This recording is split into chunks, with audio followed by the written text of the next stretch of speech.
हम स्टॉकहोम से मैं, विकी वाधवानी और सुनील अपने तमाम देखने और सुनने वालों को खुशामदीद कहते हैं।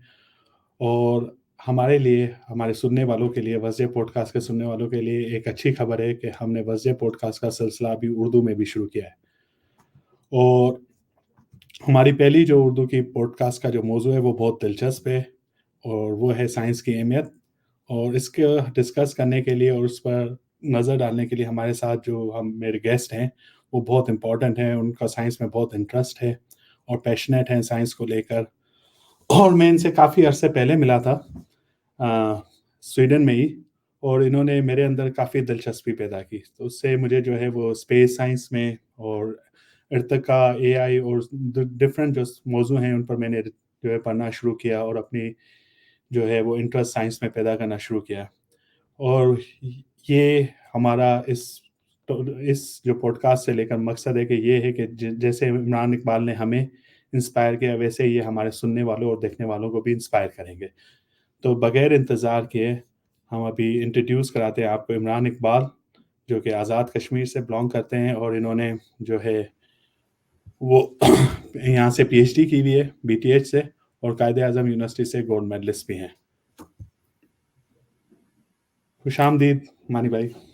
बहुत शुक्रिया, बहुत शुक्रिया। इमरान इकबाल भाई, हम आपको खुशामदीद कहते हैं। हम हमारे सुनने वालों को बताते चलें कि जो इमरान इकबाल साहब हैं, हम उनको प्यार से मानी भाई भी कहते हैं। कि तो आप इस पॉडकास्ट के दौरान आप यही सुनेंगे कि हम मानी भाई से ही मुखातिब होंगे। तो लेकिन इस पॉडकास्ट शुरू करने से पहले मैं अपने नाजरीन और सामीन को कहता चलूँ कि आप हमारे चैनल वज़े सिंधी पॉडकास्ट को सब्सक्राइब करें और हमारे पॉडकास्ट को लाइक करें और दोस्तों के साथ शेयर करें। और अगर आपके ज़हन में इस पॉडकास्ट को लेकर कोई भी सवाल है तो वो आप हमारे यूट्यूब के पेज पे कमेंट में ज़रूर लिखें। जैसा कि विकी ने बताया कि आज का हमारा जो मौजू है साइंस की अहमियत, इम्पोर्टेंस ऑफ साइंस। तो मानी भाई, इसी को ही लेके मेरे ज़हन में एक सवाल आता है, आखिरकार ये साइंस क्या है? किस बला का नाम है? सबसे पहले तो बहुत शुक्रिया मुझे इनवाइट करने का। और उम्मीद है कि आज का सेशन अच्छा जाएगा और आपके जो सामीन हैं उनको पसंद भी आएगा। साइंस की जो सबसे कॉमन जो डेफिनेशन की जाती है वो है तजर्बात और मुशाहिदात के जरिए हासिल किया हुआ इल्म, उसको हम साइंस कहते हैं। मैं कहूँगा जनरली तो ये डेफिनेशन ठीक है कि जो साइंस का इल्म है वो तजर्बात और मुशाहिदात से ही हासिल किया हुआ है। लेकिन ये इतनी जेनेरिक है कि इसको कहीं भी इस्तेमाल किया जा सकता है। कोई बंदा भी कोई एक तजर्बा करके कह सकता है कि मैंने ये तजर्बा किया है, इससे मैंने ये अखज़ किया है कि ये ऐसे है, ये ऐसे है। तो ये डेफिनेशन जनरली ट्रू है, लेकिन स्पेसिफिकली जो साइंस है उसमें जो सबसे अहम चीज़ है वो है साइंटिफिक मेथड। कि मिसाल के तौर पर अगर एक बंदा कहता है कि एक सिंपल सी एग्जांपल लेते हैं कि जो कबूतर है उनका रंग काला होता है, वो एक जंगल में गया, ढूंढ के हर तरफ ऑब्जर्वेशन की, उसे सारे कबूतर काले ही रंग के मिले और उसने कह दिया कि ये साइंटिफिक फैक्ट हो गया है कि जो कबूतर है वो काले रंग के होते हैं। अब शुरू में तो ये बात ठीक है, लेकिन इसको साइंटिफिकली ठीक होने के लिए इसी ऑब्जर्वेशन का कंसिस्टेंट होना जरूरी है, रिपीटेबल होना भी जरूरी है। कि किसी और मुल्क में किसी ने ऑब्जर्वेशन की, किसी जंगल में उसे सफेद कबूतर मिल गए, तो आपकी जो ऑब्जर्वेशन है, हालांकि ऑब्जर्वेशन ही थी, उसी से नॉलेज आया था, वो उसको थोड़ा सा आपको एक्सपेंड करना पड़ेगा कि नहीं, कबूतर काले और सफेद रंग के भी हो सकते हैं, ये दो रंग हैं उनके। तो सिर्फ जो है ना तजर्बात और मुशाहिदात से हासिल किया हुआ इल्म वो इटसेल्फ साइंस नहीं बन जाता, बल्कि काफी सारे तजर्बात, काफी सारे मुशाहिदात का रिजल्ट सेम ही आए तो फिर हम उसे आहिस्ता आहिस्ता आहिस्ता हम साइंस की तरफ ले जा सकते हैं ओवर टाइम। तो पहली बात तो ये है कि अगर तजर्बात और मुशाहिदात बहुत ज़्यादा किए जाएं, बहुत ज़्यादा डाइवर्स हों, बहुत सारे ममालिक में किए जाएं, बहुत सारे डिफरेंट टीम्स, बहुत सारे साइंसदान करें, सबके रिजल्ट सेम आए, तो फिर हम कहेंगे कि ये इल्म साइंटिफिक है और इसको फिर टेस्ट ऑफ टाइम भी पास करना है। कि ये रिजल्ट आज तो वैलिड है, लेकिन अगर 10 साल के बाद कहीं पर कोई ऐसा कबूतर मिल गया जिसका रंग सुर्ख था, तो हमारा ये 10 साल के बाद भी साइंस बदल जाएगी। अब एक नई ऑब्जर्वेशन आई है जो कि कंट्राडिक्ट कर रही है पिछली ऑब्जर्वेशन से। तो इसका मतलब है कि जो साइंस है बेसिकली ये असल में डिपेंड करती है साइंटिफिक मेथड के ऊपर। और जो साइंटिफिक मेथड है वो बेसिकली ये है कि कोई भी चीज है, कोई भी क्वेश्चन है जिसका आपने आंसर करना है, कोई प्रॉब्लम है जिसको आपने सॉल्व करना है, पहले तो आप उसका एक हाइपोथेसिस, एक बिलीफ बनाते हैं, या ऑलरेडी आपके पास बिलीफ होता है कि आपने देखना है कि कबूतर का रंग क्या होता है। आपने चंद कबूतर देखे ही होते हैं जिनका रंग ऑलरेडी होता है, तो आपके अंदर एक पहले से बिलीफ बन जाता है कि इसका रंग काला होना चाहिए। ठीक है, ये साइंटिफिक नॉलेज तब बनेगा जब आपने ऑब्जर्वेशन की, काला ही रहा या नहीं काला, कुछ का रंग कुछ और हो गया, तो आपकी ऑब्जर्वेशन जो है उसने बता दिया कि नहीं। आपका बिलीफ, अब साइंस में से बिलीफ नहीं कहते, साइंस में से हाइपोथेसिस कहते हैं कि आपने एक हाइपोथेसिस बनाया कि इस केस में, इस एग्जांपल में कबूतर का रंग काला होता है। ठीक है जी, और अगर ये हाइपोथेसिस ऑब्जर्वेशन के साथ मैच करे, फिर कंसिस्टेंट रहे all over the world, all over the teams, और फिर टेस्ट ऑफ टाइम भी पास करे, तब हम इसे साइंस कहेंगे कि अब ये जो नॉलेज आया है ये वाकई प्योर साइंस के थ्रू आया है। और इवन बज़ाहिर ये कि साइंस से नॉलेज आया है, लेकिन स्टिल इसमें पॉसिबिलिटी है चेंज होने की ओवर टाइम, कि कभी भी कोई ऐसी ऑब्जर्वेशन जो कि प्रीवियसली मिस हो गई थी, कोई ऑब्जर्वेशन ऐसी हुई जिसके रिजल्ट्स उसके साथ मैच नहीं किए, तो इट मींस अभी ये उतना बड़ा फैक्ट नहीं था जितना हमने से समझ लिया था। ठीक है जी, स्टिल वो हाइपोथेसिस है जिसने क्लियर होना था। और उसकी स्टेजेस होती हैं, जैसे कि पहला होता है हाइपोथेसिस, फिर उसको आप जब आप अपनी ऑब्जर्वेशन से प्रूव कर देते हो, फिर उसे आप पब्लिश करते हो, दूसरे साइंटिस्ट को अपने रिजल्ट्स भेजते हो, वो उसे प्रूव कर देते हैं या डिसअप्रूव करते हैं, क्वेश्चन करते हैं आपके मेथड को। कि मिसाल के तौर पर आपसे कहते हैं कि आपने कहा कि कबूतर का रंग काला है, तो आपने जो जंगल सेलेक्ट किया वो तो एक आइसोलेटेड जंगल था जहां आप ढूंढते रहे, आपको 4-5 जंगल तो कम से कम देखने चाहिए थे उसके आगे पीछे भी। मतलब इस तरह की चीजें वो आपके मेथड में क्वेश्चन करेंगे कि आपने जो मेथड किया, जिससे आप कंक्लूजन, चूंकि कंक्लूजन मैटर करता है इन दी एंड कि वो सच है कि नहीं है, तो उस तरह से उसका पीयर रिव्यू उसको कहते हैं। तो पीयर रिव्यू से गुजर के जब एक पेपर पब्लिश होगा तो वो होगा फर्स्ट साइंटिफिक आउटकम उस पेपर का। लेकिन ओवर टाइम मुख्तलिफ लोग उसको कंफर्म करेंगे या डिनाई करेंगे, तो स्लोली जो चीज, जो theory test of time pass करती चली जाएगी, वो उसमें हायर लेवल पे चलती चली जाएगी। जैसे कि हाइपोथेसिस से वो बनी थ्योरी, थ्योरी से वो बना लॉ। कुछ थ्योरीज हैं जो थ्योरीज ही रहती हैं, उनको दिया नहीं जाता, क्योंकि साइंटिफिकली कोई ऐसा, यानी कोई वेल डेवलप्ड मेथड नहीं है कि अब ये थ्योरी जो है ये इतनी दफा सक्सेसफुली पास हो चुकी है टेस्ट सारे से कि अब हम इसे लॉ कह देते हैं। ऐसा नहीं है, तो लिहाजा वो उसे कहा थ्योरी ही जाता है। जैसे डार्विन की थ्योरी है, आइंस्टाइन की थ्योरी है, अब वो थ्योरियां नहीं है, वो असल में लॉज हैं। लेकिन चूंकि टर्म उनके लिए थ्योरी यूज होती चली आ रही है शुरू से, लिहाजा वो अभी तक थ्योरी ही उसे कहा जाता है। सही। ये होगी एक ब्रीफ डेफिनेशन कि साइंस क्या है। तो अब ये एक सवाल पैदा होता है कि आपकी जो दिलचस्पी है वो साइंस में कैसे पैदा हुई और कब? हाँ, मेरी दिलचस्पी साइंस में तो एग्जैक्टली तो मुझे याद नहीं है, कहीं बचपन में पैदा हुई थी। मेरे ख्याल में 7वीं 8वीं क्लास में था या 9वीं क्लास में था, जहां साइंस आपको सही तरह से दी जाती है। वैसे तो मुझे याद है मैं 4थी क्लास में था, तो एक सवाल था कि आप कैसे साबित कर सकते हैं कि जमीन गोल है। वो सवाल अभी तक मुझे याद है और उसके जवाब भी मुझे याद हैं, लेकिन वो चूंकि रट्टा लगाया तो समझ तो थी नहीं उस वक्त, तो वो मैं नहीं समझता कि वहां मुझे इसमें कोई इतनी इंटरेस्ट पैदा हुई थी 4थी क्लास में। हालांकि जवाब यही थे कि आप एक जहाज पे बैठे हैं और एक तरफ वो एक ही सीमत में उड़ता रहे हमेशा के लिए, तो आप दोबारा उसी जगह पहुंच जाएंगे जहां से आप चले थे, हालांकि आप सीधे रास्ते पे गए हैं। लेकिन उस वक्त चूंकि रट्टा लगा तो समझ कोई नहीं थी इस बात की। ये मुझे जो सही याद पड़ता है अर्लीस्ट, वो है कि एक तो 8वीं क्लास से साइंस एज ए सब्जेक्ट सही कह लो कि ऐसी साइंस आई थी जिसको हमें टीचर भी अच्छे मिले थे, उन्होंने समझाना शुरू कर दिया रट्टा लगवाने के बजाय। और उसके अलावा मुझे एक चीज जो अच्छी याद आती है वो है एक साइंटिस्ट था बर्ट्रैंड रसल, बड़ा मशहूर है, उसने बहुत लिखा है एस्ट्रोनॉमी पे भी। तो उसका एक ऐसे था, उसका मुझे उन्वान भूल गया है, वो कायनात के बारे में था कि कायनात जो है ना, ये सितारे क्या हैं, सियारे क्या हैं, गैलेक्सीज क्या हैं, और जिससे आपको आइडिया होता है कि हमारा जो जमीन है एक सियारा है जो कि छोटा सा होता है, और इससे बड़ा होता है सितारा, बल्कि सियारे भी इससे बहुत बड़े हो सकते हैं, और फिर वो एक कलेक्शन ऑफ जो स्टार्स है उसको हम गैलेक्सी कह देते हैं, जो कि बहुत ज्यादा बड़ी होती है, और हमारी जो बहुत बड़ी यूनिवर्स है। तो उससे थोड़ा पता चला कि यार हम तो यूनिवर्स का इतना सा छोटा सा हिस्सा है।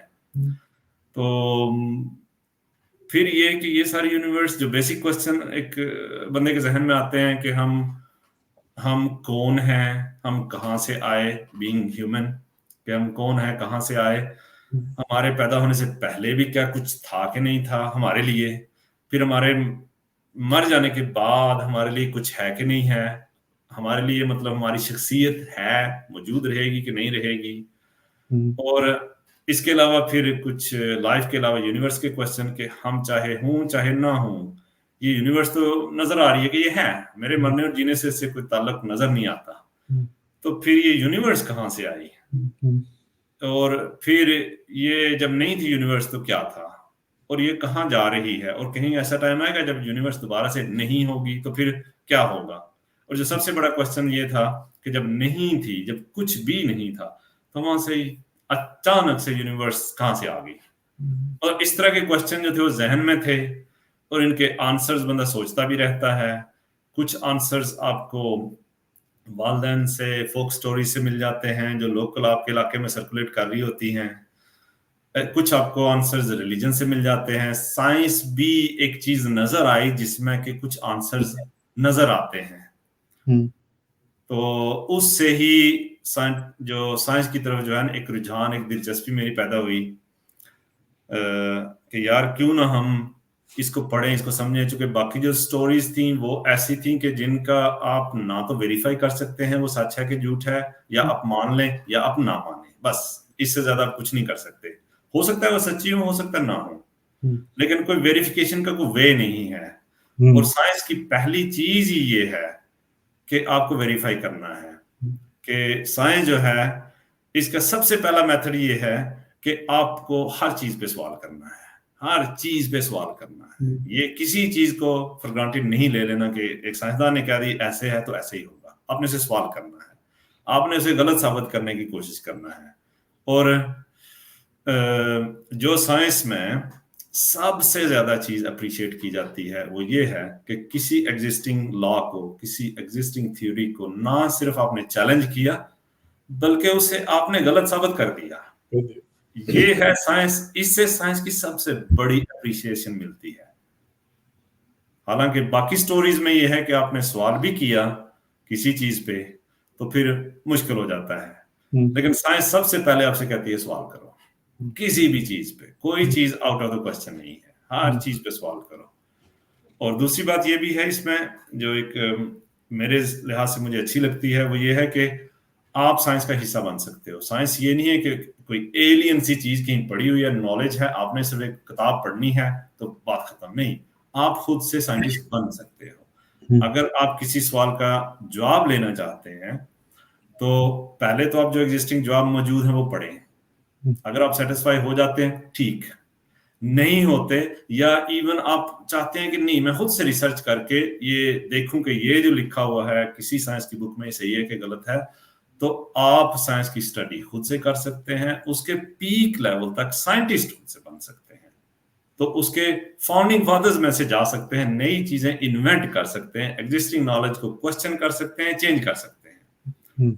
तो अगर आपने कोई नई थ्योरी बना दी, एग्जिस्टिंग थ्योरी को गलत साबित कर दिया, तो आने वाली जो नस्लें हैं वो आपकी किताब, आपकी थ्योरी पढ़ेंगी, और तब तक आपकी थ्योरी चलेगी जब तक उसे भी कोई आके गलत साबित नहीं कर देता इसी साइंटिफिक मेथड की बेस पे। सही। तो कोई चीज एलियन नहीं है इसमें। और दूसरी एक और चीज साइंस के अंदर अच्छी है कि साइंस ने हर चीज को लेवल कर दिया है कि किस चीज का क्या लेवल है। मिसाल के तौर पर बहुत सारी चीजें हैं जिनमें साइंस 100% सर्टन हो चुकी है कि ये ऐसे ही है, ठीक है, उसको लॉ कहते हैं। इसके अलावा फिर एक स्टेप नीचे आती है थ्योरीज, उससे नीचे आते हैं हाइपोथेसिस, उससे नीचे आते हैं जिसको साइंटिफिक गेस कहते हैं। लेकिन साइंस उसे एक्सेप्ट करती है कि ये ऐसा एरिया है जिसमें हमारा नॉलेज इतना ज्यादा नहीं है, हम इसे फुली अंडरस्टैंड नहीं करते। एग्जिस्टिंग नॉलेज हमारे पास ये है, लेकिन ये इसमें बहुत सारे फ्लॉ है, हमें खुद नजर आता है कि इसके अंदर खामियां हैं। लिहाजा हम उम्मीद कर रहे हैं कि आने वाले साइंसदान जो हैं वो इस गैप को फिल अप कर देंगे। और हमें कोई आर नहीं है ये कहने में कि आई डोंट नो, हमें नहीं पता इसका आंसर। ये जो साइंस का जवाब है ना, ये सबसे अच्छा है, बजाय इसके कि किसी चीज के बारे में नहीं पता तो तुके मारने लग जाओ और कहो कि बस यही है सच है, मानना है तो मानो, नहीं तो जाओ। सही। तो ये है कि इवन वो तो हो गया ना वो एरिया जहां पर साइंस अभी तक पहुंची नहीं है या जहां पर नॉलेज इतना ज्यादा स्ट्रांग नहीं है, वहां तो ओपनली, और ये हमें साइंस नहीं सिखाया है कि जब आप कोई चीज बता रहे होते हो तो अगर आप एक फैक्ट बता रहे हो तो आप सीधा वो फैक्ट स्टेट कर देते हो, सूरज मशरिक से निकलता है, ठीक है जी। लेकिन अगर वो फैक्ट नहीं है तो फिर आपको ये बताना है कि ये है असल में क्या। मेरा ख्याल है ऐसे है, मेरा बिलीफ है ऐसे है, मेरा ओपिनियन है ये ऐसे है, मेरा गेस है कि ऐसे है, ठीक है जी। आपने अगर कह दिया कि सूरज मगरब से निकलता है, मेरा ख्याल है कि सूरज मगरब से निकलता है, जब आपने लफ्ज ये कह दिया मेरा ख्याल है, इसका मतलब है कि आप सुनने वाले को सिर्फ ये नहीं बता रहे कि सूरज मगरब से मशरिक से निकलता है, बल्कि उसे बता रहे हो कि ये मेरा ख्याल है। लिहाजा इससे सच नहीं समझ लेना, हो सकता है सच हो सकता है ना हो। तो ये जो चीज है साइंस के अंदर कि आपने साथ में जो स्टेटमेंट देनी है उसकी सेहत भी साथ बतानी है कि इसकी सेहत क्या है, ये एक फैक्ट है, ये थ्योरी है, ये मेरा अपना ओपिनियन है या क्या है। तो इवन आपकी डेली चीजों के बारे में भी कि ये जो मिसाल के तौर पर आपसे कोई पूछता है कि ट्रेन कितने बजे आ रही है, आप कहते हो 5 मिनट में आ रही है, ठीक है। आपने नहीं देखा तो आप कह रहे मेरा ख्याल है हर 5 मिनट में होती है, तो अभी 5 मिनट के अंदर अंदर आ जाएगी। आप कहोगे मेरा ख्याल है, क्योंकि आपका अब सर्टन नहीं हो इसके बारे में। तो बजाय इसके कि 5 मिनट में आ जाएगी, अगर आप सर्टन नहीं हो तो आप ये कहोगे मेरा ख्याल है कि 5 मिनट में आएगी। ये जो चीज है सिर्फ ऐड करना एक पार्ट छोटा सा सेंटेंस के साथ, 5 मिनट में आ रही है, मेरा ख्याल है 5 मिनट में आ रही है, ये उसको बदल देता है। सही। तो इसके अलावा भी वो और भी बहुत सारी चीजें हैं जो कि साइंस के कह लो के पॉजिटिव्स हैं। साइंस बेस करती है मटेरियल पे, जिसको यानी साइंटिफिक, जिसे चूंकि लफ्ज मटेरियलिस्ट इस्तेमाल होता है साइंटिस्ट के लिए, लेकिन चूंकि इसका जो डेली यूज है उसमें इसके मीनिंग डिफरेंट है। नेगेटिव इसके जो डेली लाइफ के यूज हैं मटेरियलिस्ट के, वो तो ये हैं कि वो बंदा जो सिर्फ मटेरियल के लिए केयर करे, जो सिर्फ पैसे के लिए भागे, जो गाड़ी के लिए भागे, उसको कहते हैं मटेरियलिस्ट।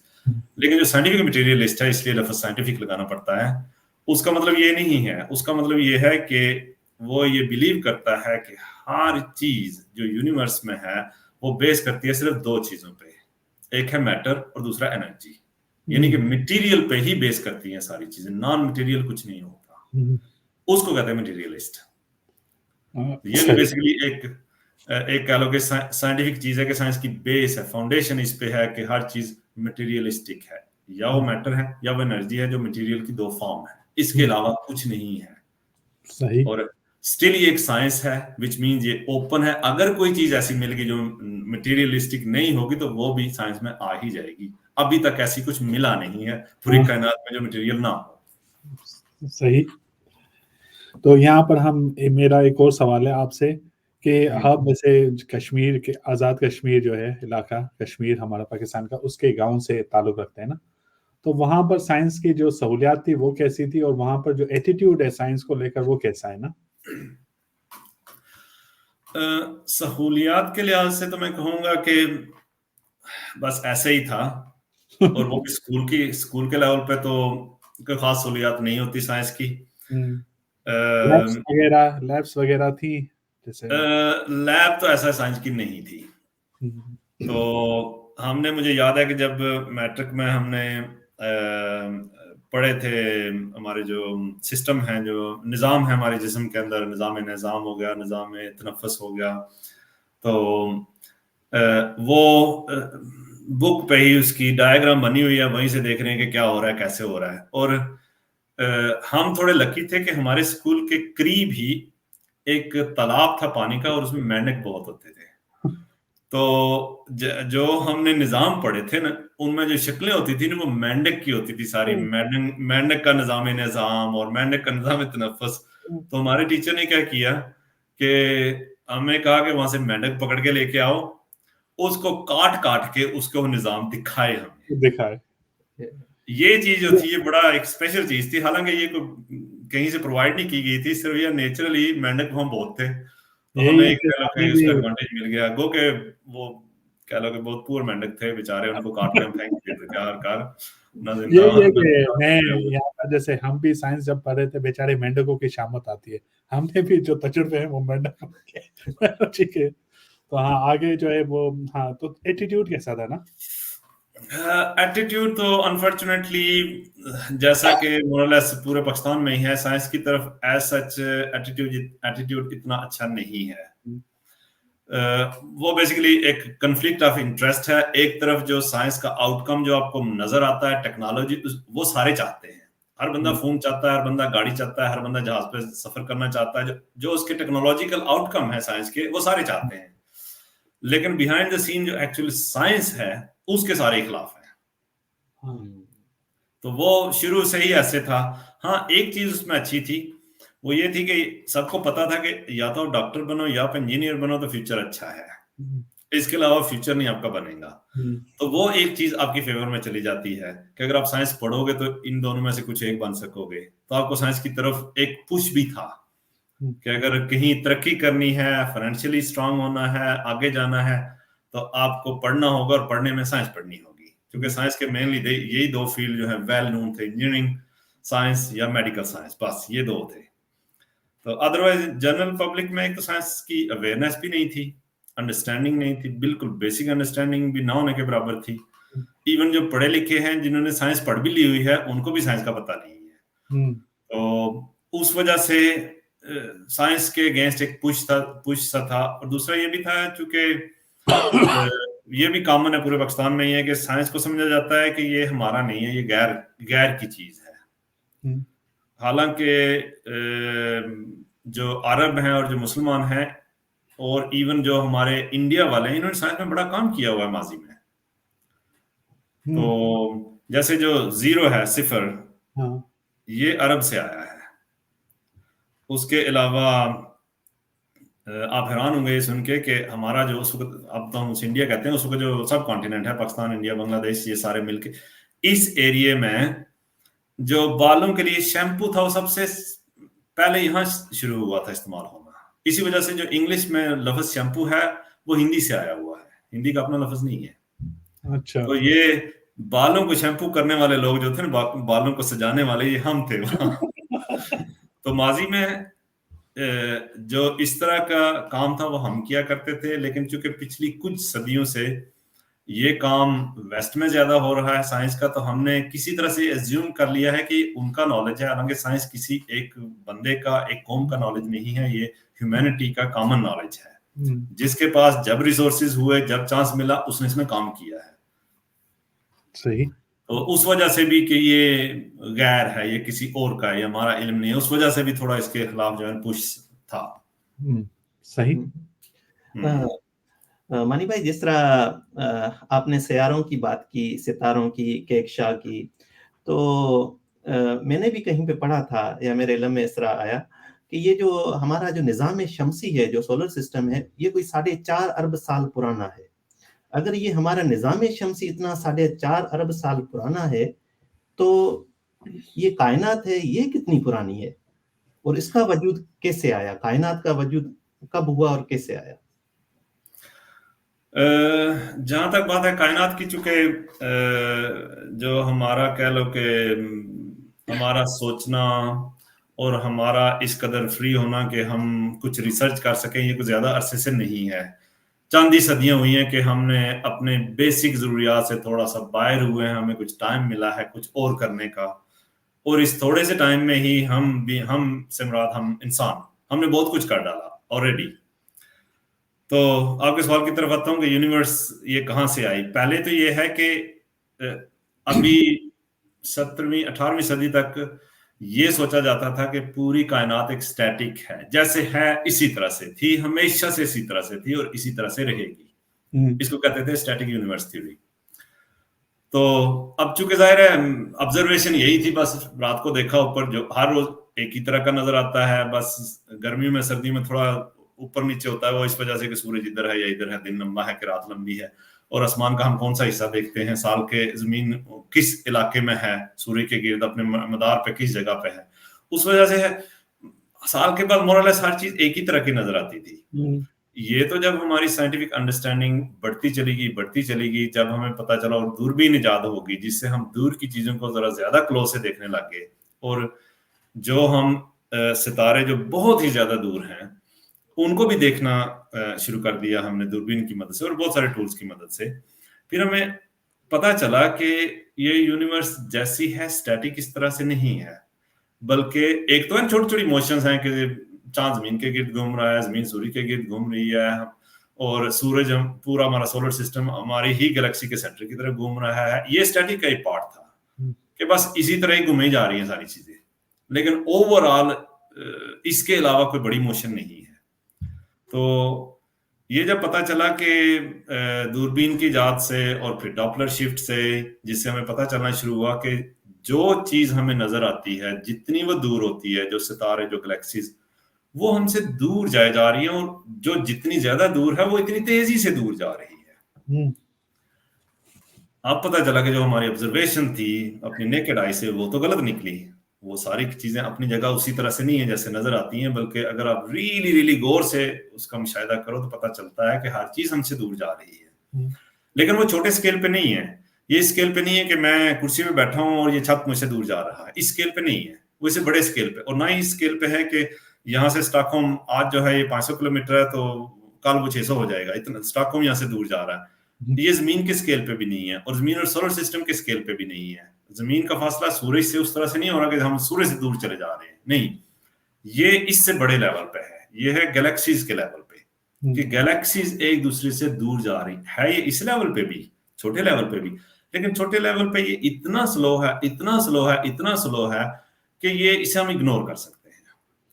लेकिन बड़े लेवल पे जो बड़े बड़े लेवल पे चले जाते हैं ये और नुमाया होता चला जाता है, और जितने फासले बढ़ते चले जाते हैं, जितना आप दूर देखते हैं उतना आपको पता चलता है कि वो चीज हमसे और भी ज्यादा दूर जा रही है। उसका तरीका क्या है, जैसे कि आपकी पुलिस इस्तेमाल करती है, ट्रैफिक पुलिस गाड़ी की स्पीड देखने के लिए जो कैमरा इस्तेमाल करते हैं, तो वही रूल है टोटली पूरी यूनिवर्स के लिए कि किसी चीज की स्पीड देखने के लिए हमारे रिलेटिव के वो हमारी तरफ आ रही है या हमारे दूर जा रही है और किस स्पीड से जा रही है। तो वो क्या होता है असल में, वो बेस करती है डॉपलर शिफ्ट पे। डॉपलर शिफ्ट का मतलब ये है कि जब आप एक जगह खड़े हैं, पाकिस्तान में तो ये बड़ी कॉमन ऑब्जर्वेशन है कि एक गाड़ी आपकी तरफ आ रही है, आप किनारे पे खड़े हैं, तेज एक तरफ से आई, आपके पास से गुजरी और आगे चली गई। जब वो, और इस दौरान ड्राइवर हमारे हार्न पे बटन दबाए रखते हैं, वो जो हार्न की आवाज होती है वो पहले कम होती है, फिर करीब आती है, ज्यादा होती है, और फिर कम होती चली जाती है, डिपेंड करता है किस फ्रीक्वेंसी का हार्न है, आपको कैसे वो महसूस होगा, ये जो चेंज है। तो जब भी कोई चीज मूव कर रही होती है उसमें से जो लाइट निकलती है उसकी फ्रीक्वेंसी ऑब्जर्वर के लिए बदलना शुरू हो जाती है, डिपेंड करता है कि वो ऑब्जर्व एक दूसरे के लिहाज से वो मूव कर रहे हैं कि नहीं। तो वो क्या करते हैं असल में, जो आपके ट्रैफिक वाले होते हैं वो एक लाइट थ्रो करते हैं जो गाड़ी से रिफ्लेक्ट होकर वापस आती है, उसकी फ्रीक्वेंसी चेंज हुई होती है। उस चेंज कितनी फ्रीक्वेंसी ने चेंज होना है ये बताता है इसकी स्पीड कितनी थी। ठीक है जी। और अब सितारों की तरफ हम कैसे करते हैं कि कैसे देखते हैं, हम तो लाइट फेंक के वापस का इंतजार नहीं कर सकते, जो कि वो सितारे तो हमसे बहुत ही ज्यादा दूर हैं। उसका हम ये करते हैं कि सितारे खुद से लाइट एमिट तो कर ही रहे हैं, हमें पता है कि लाइट उनसे निकल रही है, और फिर उस लाइट का हमें पता भी है कि एक सितारे में से किस तरह की, किस स्पेक्ट्रम की लाइट निकलनी है। ठीक है। और अगर वो फर्ज करें कि अगर वो ग्रीन लाइट थी और वो निकलते हुए हमारी तरफ जब आ रही है तो वो सुर्ख हो जाती है जब हम तक पहुंचती है। ये नहीं है कि वो लाइट सुर्ख थी, उसकी फ्रीक्वेंसी चेंज हो गई, अब हमें सुर्ख नजर आ रही है। इसका मतलब ये है कि वो जो ऑब्जेक्ट है वो हमसे दूर जा रहा है। तो इसी की बेस पे जब ऑब्जर्वेशन की गई पूरी यूनिवर्स की, तो पता चला कि जो हमसे जितना ज्यादा दूर है वो उतनी तेजी से दूर जा रहा है।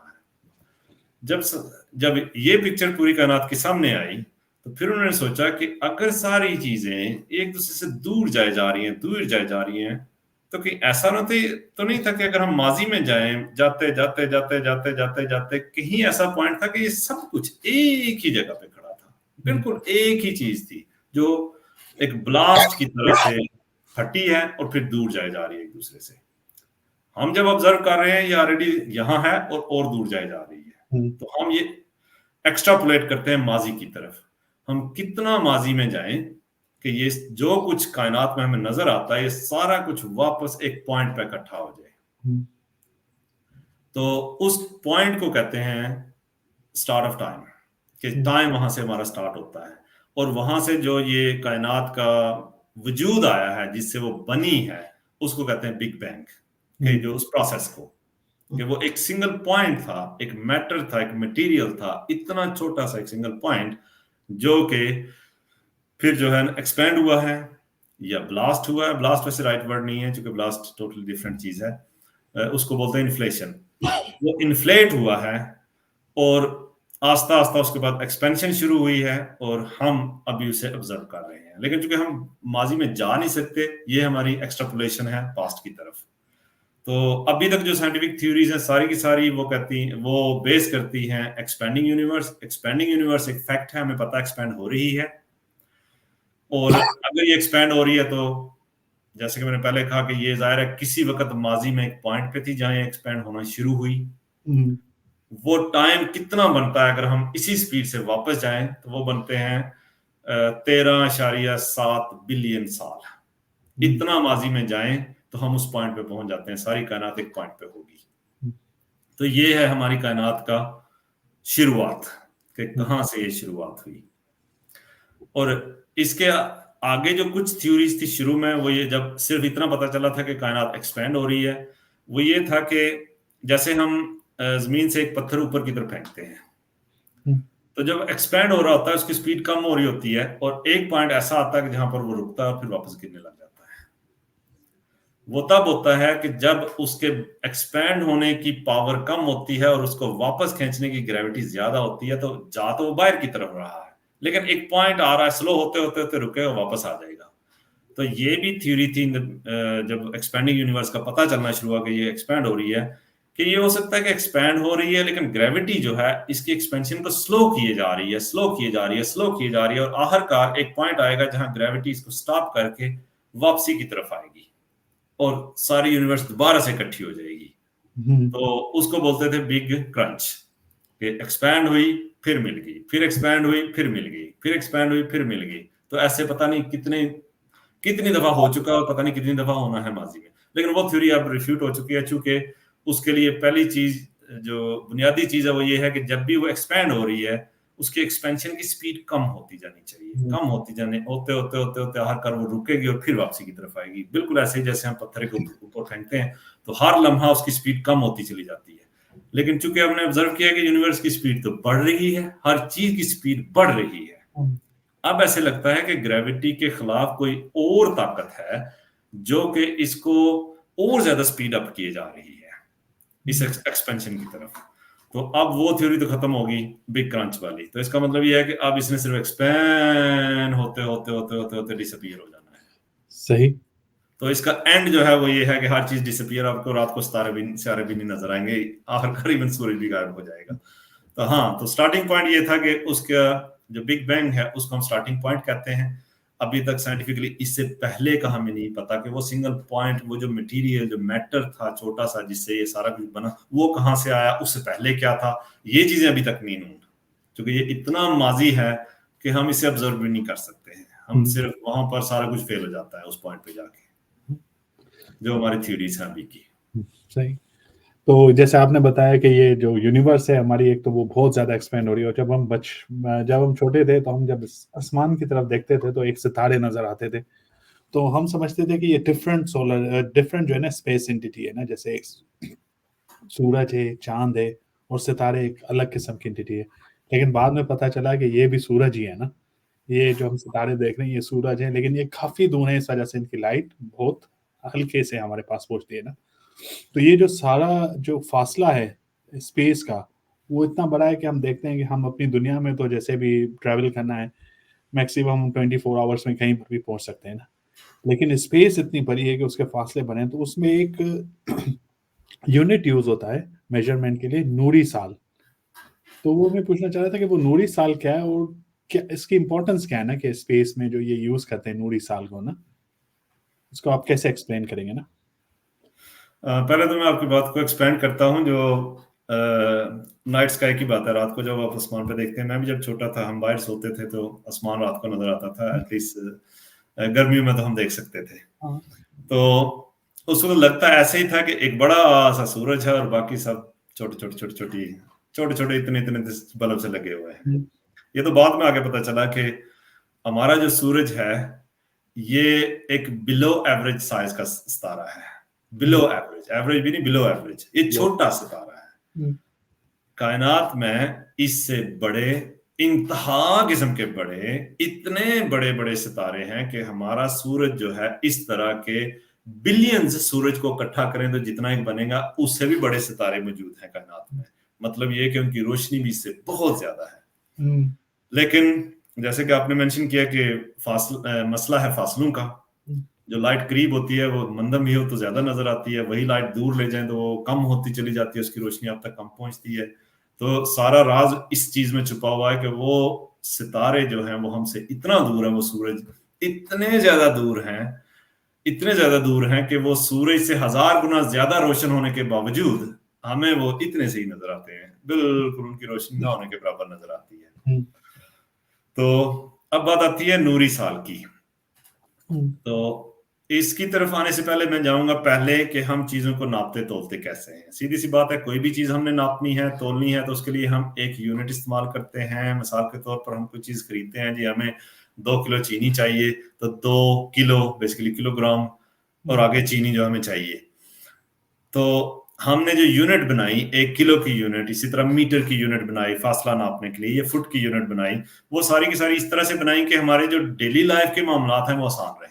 मीटर हमने बहुत बड़ा नहीं बना दिया, मीटर हमने अपने साइज का ही बनाया जो हम इसे नाप सकते हैं आसानी से अपने बाजू से, हाथ से। किलोग्राम इतना बनाया कि हम इसे जिसे उठा सकते हैं।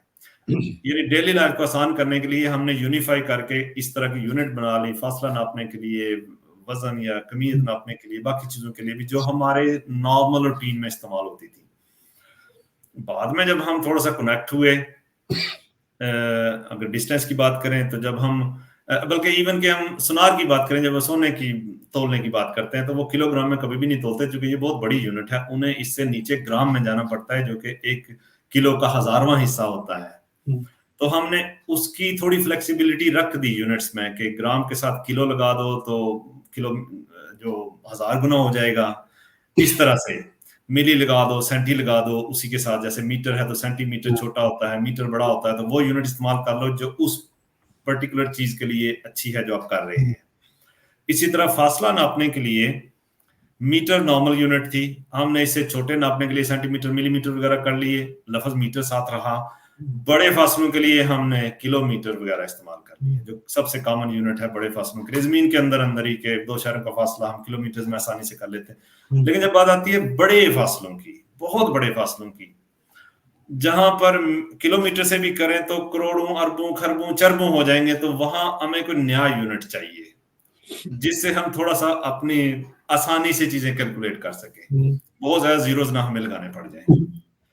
तो जब फासले की बात आती है तो उसके जो बहुत सारे और यूनिट भी हैं, जिनमें एक यूनिट इस्तेमाल होता है एस्ट्रोनॉमिकल यूनिट। एस्ट्रोनॉमिकल यूनिट जो है ये भी लेंथ को मेजर करने की एक यूनिट है। एस्ट्रोनॉमिकल यूनिट कहते हैं जमीन और सूर्य के दरमियान जो फासला है, एवरेज फासला, वो कितना होता है। क्योंकि जमीन सूर्य की घूमती है और उसका फासला थोड़ा कम और थोड़ा ज्यादा होता है, जो एवरेज फासला है, इस डिस्टेंस को एस्ट्रोनॉमिकल यूनिट कहते हैं। ठीक है जी, जो कि बनता है तकरीबन, मैं यहाँ की नोट किया हुआ 15 करोड़ किलोमीटर के लगभग बनता है, थोड़ा सा कम।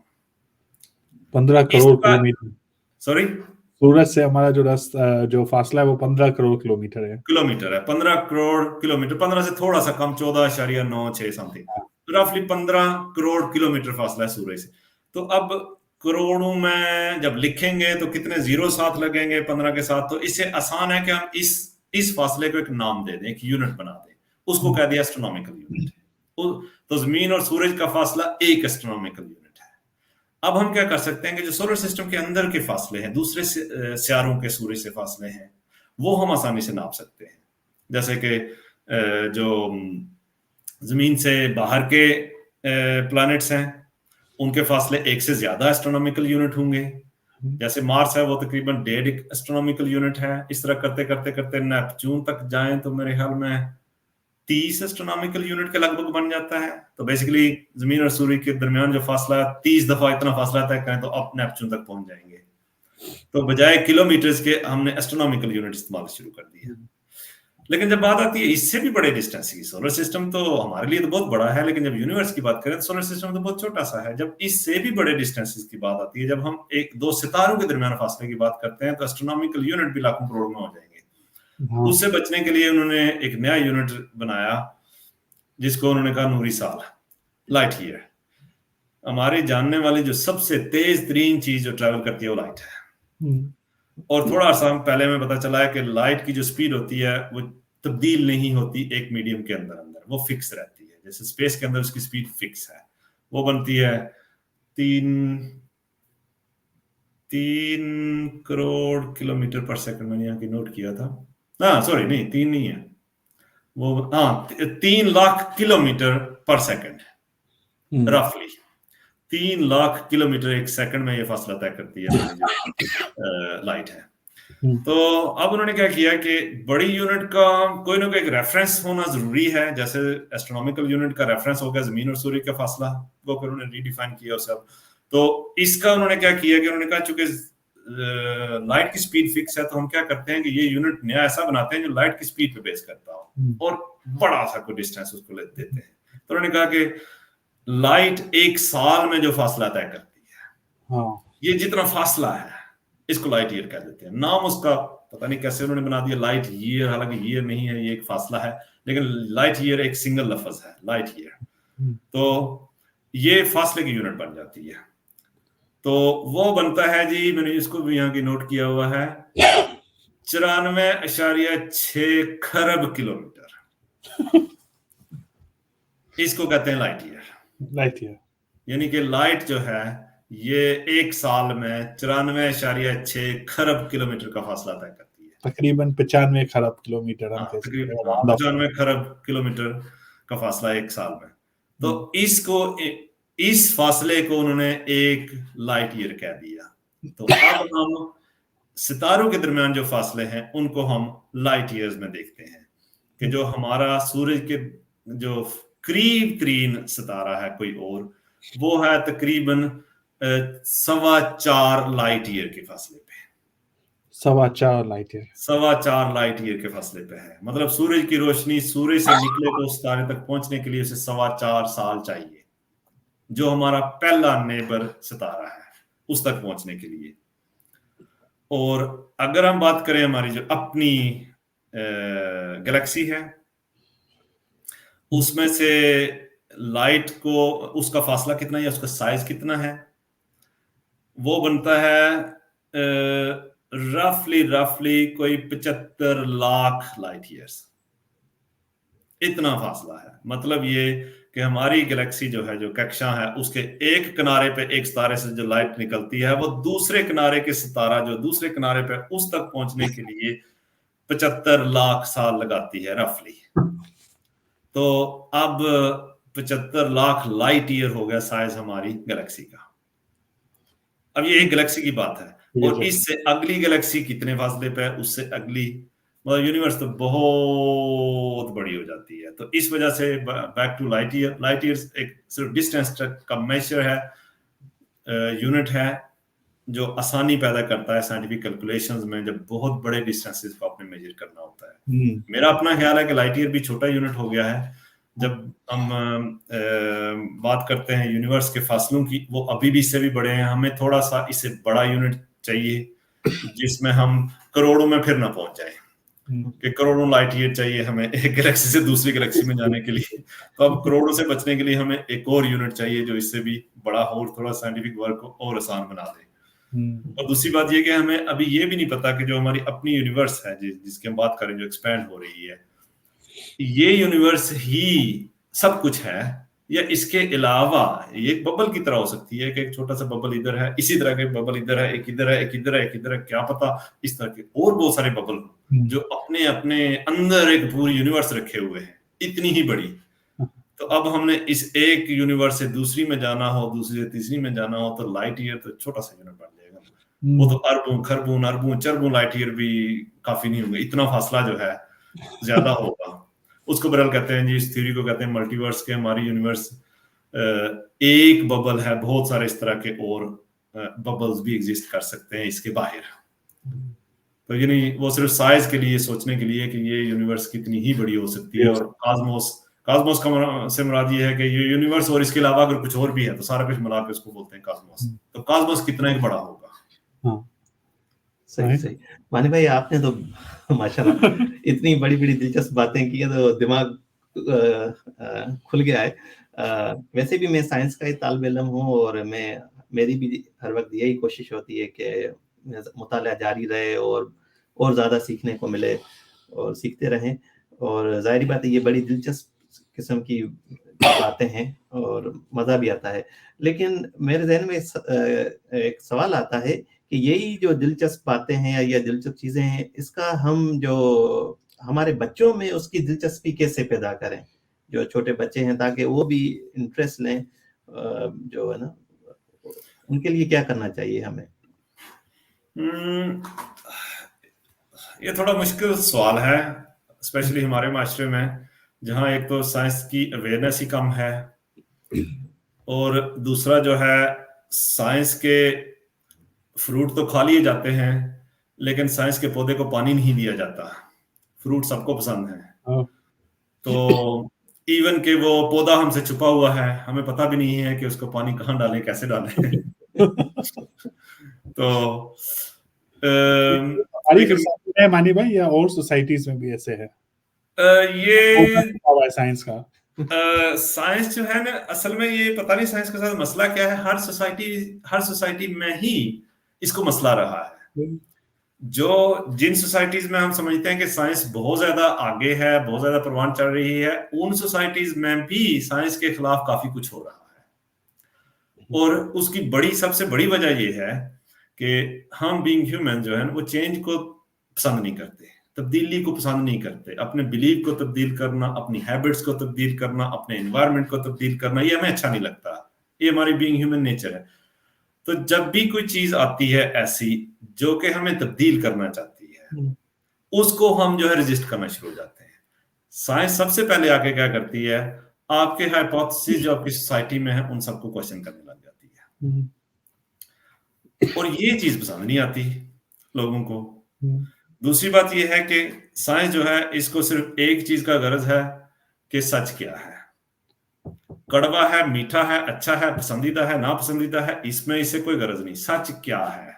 जिस सोसाइटी में भी साइंस गई है वहां कम से कम शुरू में इससे बड़ी मुश्किलात का सामना आया है, क्योंकि साइंस की जो बुनियादी चीज है कि आप हर चीज पे सवाल कर सकते हैं, कोई बिलीव अनक्वेश्चन नहीं जाएगा, कोई हाइपोथेसिस अनटेस्टेड नहीं जाएगा। तो हर चीज को साइंस के जो प्रोसीजर्स हैं उनसे पास हो के ही गुजरना पड़ेगा, तब जाके वो बिलीव बनेगा, तब जाके वो उससे एक्सेप्ट किया जाएगा। ये ऐसी चीज है कि जो बहुत सारी सोसाइटीज में ये एक्सेप्टेबल नहीं होती आमतौर पर, कि कोई आए हमें बाहर से और हमारे बिलीव्स को क्वेश्चन करे, हम तो सच्चे हैं, हमारी सब चीजें ठीक है। हर सोसाइटी के अंदर ये चीज तो पाई जाती है। तो इस वजह से तकरीबन दुनिया की हर सोसाइटी में ही साइंस को मुश्किल टाइम देखना पड़ा है। हाँ, लेकिन अगर आप कंपैरेटिवली देखते हैं तो चूंकि पिछली कुछ सदियों से वेस्ट में साइंस के जो फायदे हैं वो बहुत ज्यादा क्लियर सामने आए हैं, इस वजह से यहाँ पर अब उसकी जो एक्सेप्टेंस है वो भी वक्त के साथ साथ बढ़ रही है। लेकिन ये नहीं कहा जा सकता कि 100% जो है वो एक्सेप्टेड है हर चीज हर जगह। कुछ ममालिक में बेहतर है, कुछ में ज्यादा, कुछ में कम है, और जितने एक माशरा कंजर्वेटिव होगा वहां उतना ही ज्यादा साइंस के खिलाफ चीजें मौजूद होंगी। तो पहली बात तो ये है कि हमें ये चीज आम करने की जरूरत है कि साइंस आपका दुश्मन नहीं है, साइंस एलियन नहीं है, साइंस की मगरब की इजाद नहीं है, ये मगरब का कोई ऐसा फलसफा नहीं है जो आपके ऊपर अप्लाई किया जा रहा है।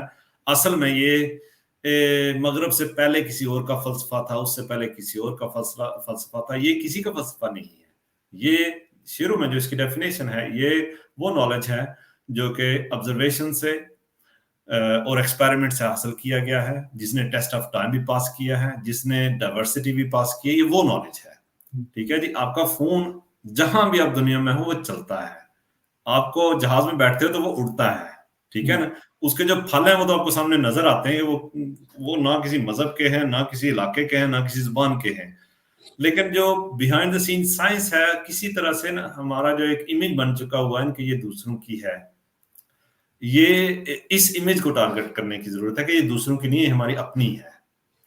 साइंस उसकी है जिसने इसे अपनाया। आजकल मगरब ने अपनाया हुआ है तो उनकी बनी हुई है, ठीक है, और कल अगर अभी चाइना वाले अपना रहे हैं तो देखो वो कितना आगे जाएंगे, और जा भी रहे हैं। तो जो इसे अपनाएगा ये उसकी है।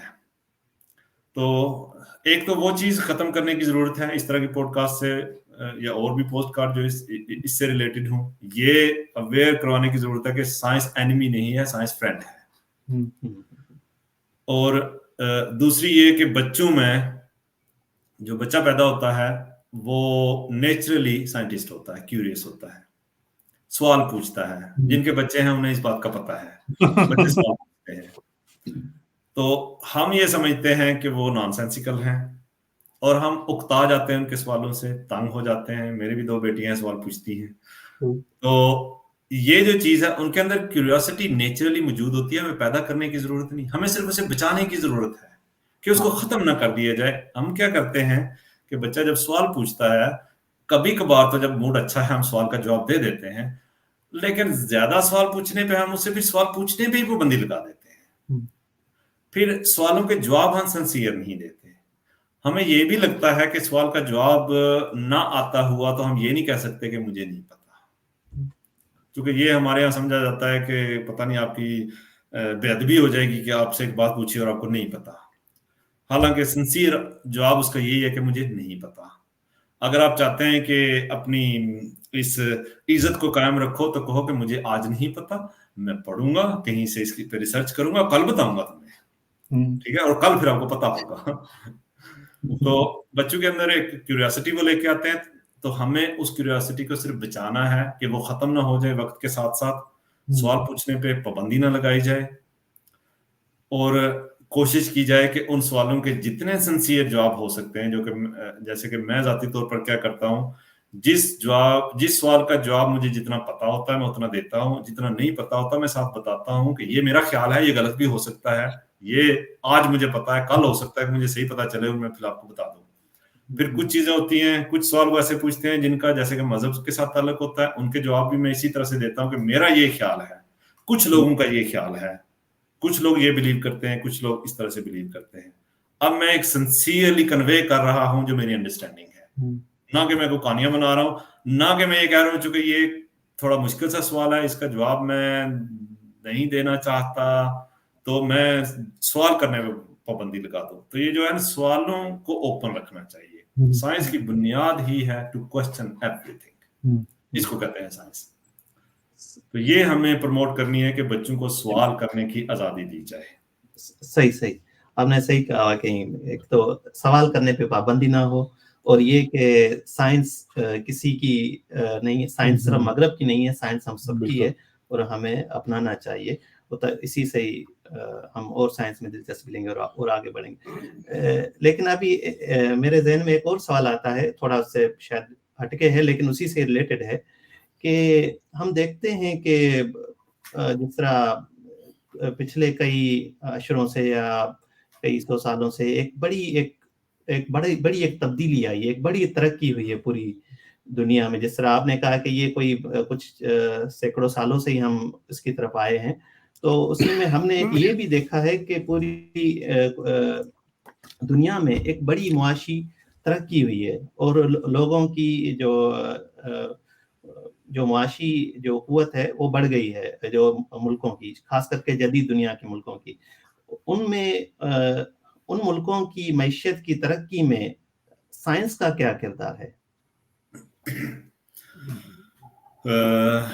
मैं तो ये कहूँगा कि साइंस का बहुत बड़ा किरदार है। उनकी तरक्की में सिर्फ साइंस ही एक फैक्टर नहीं है, लेकिन एक बहुत बड़ा फैक्टर ज़रूर है कि आप ये देखें कि जो कोरिलेशन है कि एक मुल्क कितना खुशहाल है और उसके अंदर साइंस किस हद तक मौजूद है। टेक्नोलॉजी नहीं, साइंस। टेक्नोलॉजी तो आप खरीद सकते हैं ना, फ़ोन तो पाकिस्तान में भी मौजूद है और गरीब से गरीब मुल्क में भी है कि और उसको आप रिलेट कर सकते हैं इस तरह से कि अगर मैं बिल्कुल प्योरली साइंटिफिक यानी ऑब्जेक्टिव इस पे ओपिनियन दूं तो वो ये है कि आप देखें कि एक मुल्क इकोनॉमिकली कितना स्ट्रांग है, कितना अमीर है और उसके अंदर से पैदा होने वाली नई साइंटिफिक रिसर्च कितनी है, रिसर्च पेपर कितने निकल के आ रहे हैं। हाँ। अगर आप इसको टोटली ऑब्जेक्टिवली लें तो आपको पता चलेगा कि जो अमीर हैं मुल्क उनमें कंपैरेटिवली रिसर्च ज्यादा प्रोड्यूस हो रही है।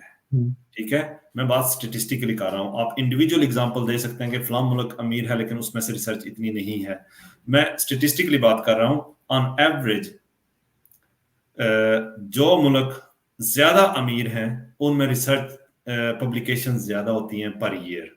और इसके आप अपोजिट भी कह सकते हैं, जिन जिन ममालिक से रिसर्च के पब्लिकेशन पर ईयर ज्यादा हो रही है, आज पिछले साल ले लें, उससे पिछले साल, 5 साल 10 साल पीछे चले जाएं, जिन ममालिक से ज्यादा वो निकल रही है वो ममालिक अमीर भी हैं। ठीक है, तो एक कोरिलेशन है, क्लियर कोरिलेशन है कि स्वाय कुछ एक्सेप्शंस के कुछ ममालिक हैं जो अमीर हैं इस वजह से नहीं कि उन्होंने तरक्की की, बल्कि वहां तेल निकल आया है। ठीक है जी, वो अमीर उस वजह से हो गए, तो वो इसका हिस्सा नहीं है। ज्यादातर जो ममालिक हैं उन्होंने टेक्नोलॉजी की बेस पे डेवलप हुए हैं। उन्हें सिर्फ एक रिसोर्स नहीं मिला जिसकी बेस पे वो बेच के उसको अमीर हो रहे हैं, बल्कि उन्होंने डेवलप की है, टेक्नोलॉजी डेवलप की है। तो आप देखें जो मोस्ट ऑफ टेक्नोलॉजी है, अगर आप ये देखें, ये ना देखें कि दुनिया में टेक्नोलॉजी किसके पास कितनी है, अगर आप दूसरा पैरामीटर देखें, टेक्नोलॉजी कहाँ से आ रही है। आपके फोन कहाँ से आ रहे हैं, कंप्यूटर्स कहाँ से आ रहे हैं, जहाज कहाँ से बन के आ रहे हैं, गाड़ियां कहाँ से आ रही हैं, तो आपको चंद एक बड़े ममालिक नजर आएंगे। टेक्नोलॉजी जहां से निकल के आ रही है वो भी वही ममालिक है जहां पर साइंस ज्यादा है, जो अमीर है। तो प्योरली ऑब्जेक्टिव सेंस में अगर आप देखें तो क्लियर कट एक कोरिलेशन नजर आती है कि जहां साइंस ज्यादा इस्तेमाल हो रही है वो अमीर है।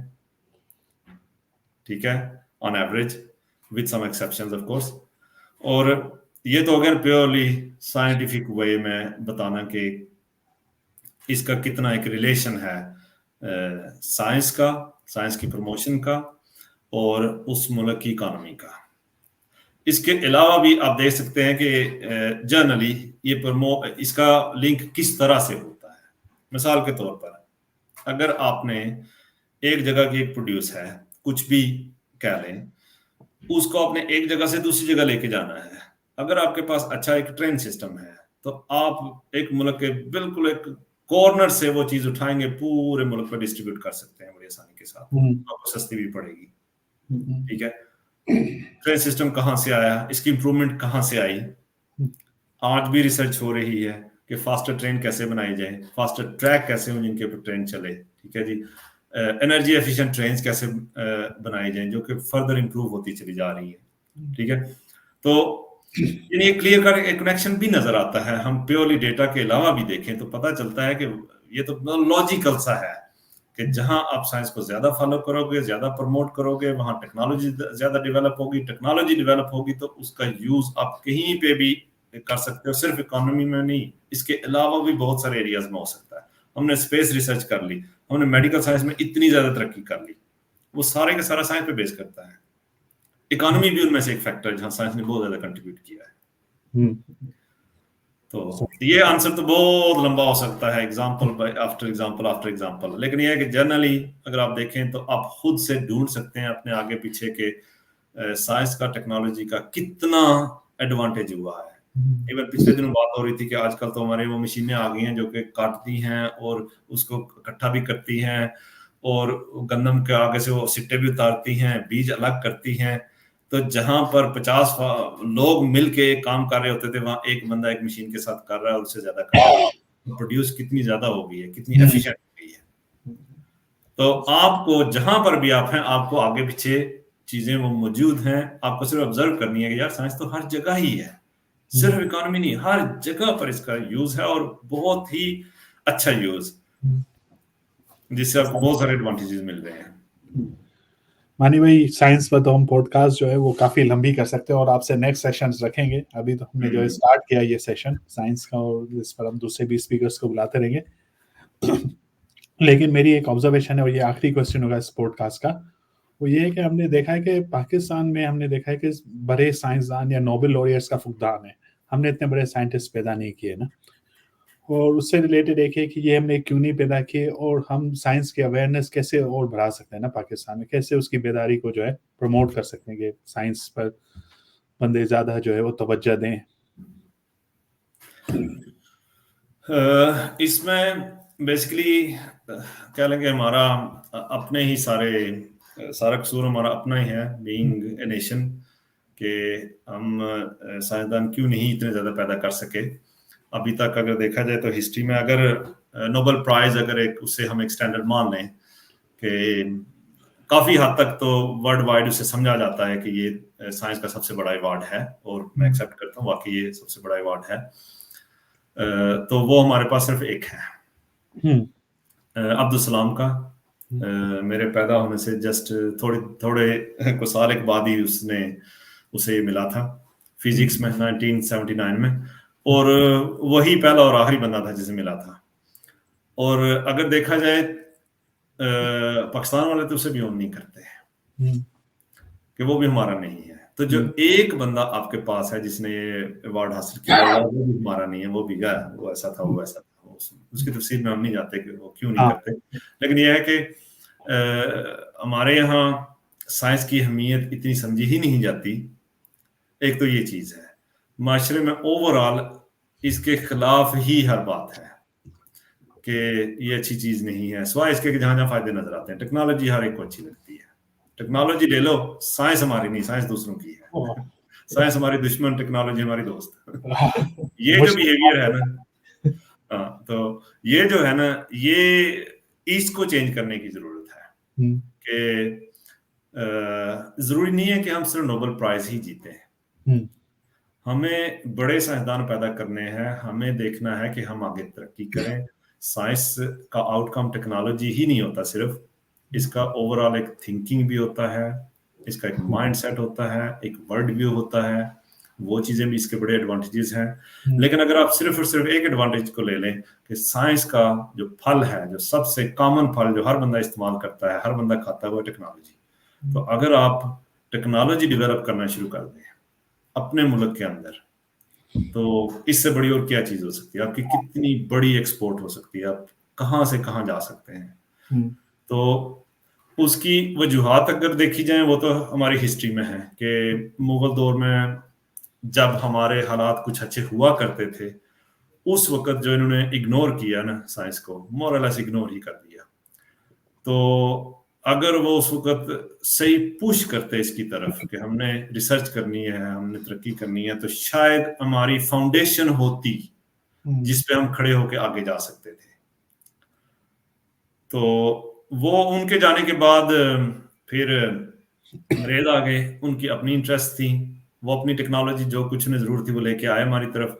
लेकिन जब उनके जाने के बाद फिर हमारे जो है पार्टीशन हो गई, उसकी वजह से हम और ही झंझटों में फंस गए, आपस की लड़ाइयाँ। फिर पाकिस्तान में अगर हम देखा जाए तो हमारे यहाँ तो अभी तक पॉलिटिकल स्टेबिलिटी नहीं आई है।